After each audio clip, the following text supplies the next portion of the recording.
Manomboka mivena tsikelikely ny fiainan'ny mponina ao Anosibe noho ny fisian'ny sidina manodidina ny 10 isaky ny herinandro amin'izao fotoan'izao. Ampitombony io sidina io raha ny fanazavana ahafahana manarina tanteraka ny fiainan'ny mponina sy ireo mpandraharaha voakasika mivantana amin'ny sehatry ny fizahan-tany Gaëtan Andriatsilavo. Miarana mandalana ny fiainan'ny mponina sy ny mpandraharaha amin'ny sehatra amin'ny fizahan-tany ao Anosibe. Antony, sidina manodidina ny 10 isan-kerinandro no tonga any an-toerana. Mbola misy sidina hafa ho avy ihany koa ny tompon'andraikitra. Nandritra ny fandraisana ny sidiny eto Airlines farantio.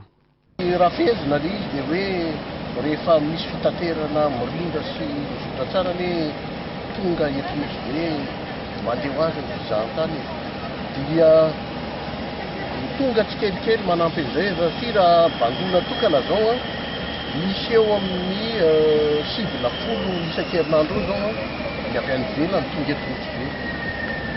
Zay zavatra zay dia tsy mbola hijanona eo akory fa afaka herinandro vitsivitsy dia mbola hisy ihany kompania aérienne avy any amin'ny kontinanta eto akaikitsika eto salan'izany mbola hanohy sy hanamafy an'izany fisokafan'ny Anosibe zany amin'ny tanàna manodidina. Mampifandray na Addis Abeba sy Anosibe ny Ethiopian Airlines ary hanao sidina 3 isan-kerinandro ao Anosibe. Manana 3 vols par semaine izay akoatran'ilay vol anankidimy efa misy tany Antananarivo dia manomboka koa zany eto Anosibe zao 3 vols par semaine zany hoe mitotaly eo amin'ny 8 vols zany ny eto Madagasikara. Ny compagnie Ethiopian Airlines efa fantatsika mirelier any Madagasikara mankeo Addis Abeba dia avy eo Addis Abeba manana destination mihoatra ny 127 zay ao anatin'ny continent rehetrarehetra izany.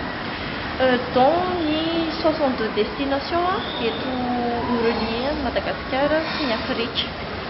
Dia izahay koa araky ny fantatsika efa manao cargo izahay manana destination 66 destination no ataonay mirelier Madagasikara momba ny resaka cargo. Miezaka mandamina sy manara-maso ary mandrindra ny fandriampahalemana ny mpitondra isa tokony any an-toerana hiarovana ny vahoaka sy ireo mpizahan-tany. Eo ihany koa ny fisorohana mialoha ho an'ireo izay mety alaim-panahy hanao ny asa ratsiny.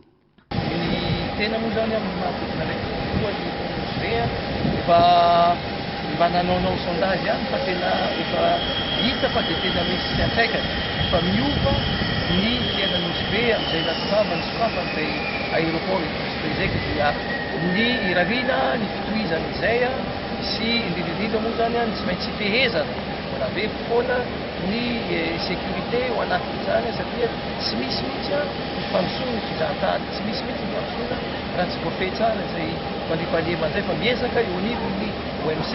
Voahaja avokoa ireo fandaminana sy ny lamina rehetra napetraka atao amin'ny seranam-piaramanidin'ny Anosibe nandritra ny fandraisana sy ny fitsenana ireo mpizahan-tany tonga tany an-toerana ary nojerena manokana tamin'izany ny fepetra hisorohana ny fiparihan'ny valan'aretina Covid-19.